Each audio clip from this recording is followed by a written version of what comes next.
How to get to home screen on Kindle. Now, if you want to get to home screen, right, let's say you're in the middle of reading something, like for example, I'm reading this particular book. I want to go back to the home screen. It's going to be a very short and very quick video, so let's just jump right in. But before that, just simply leave a like and subscribe to the channel.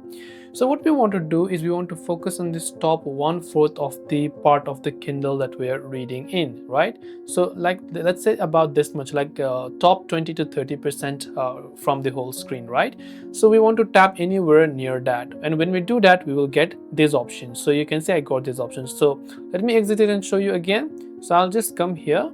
So I'm just reading something, top part, and when I do that I'll see these options. And when I do that, now from the top left you can see this option called library.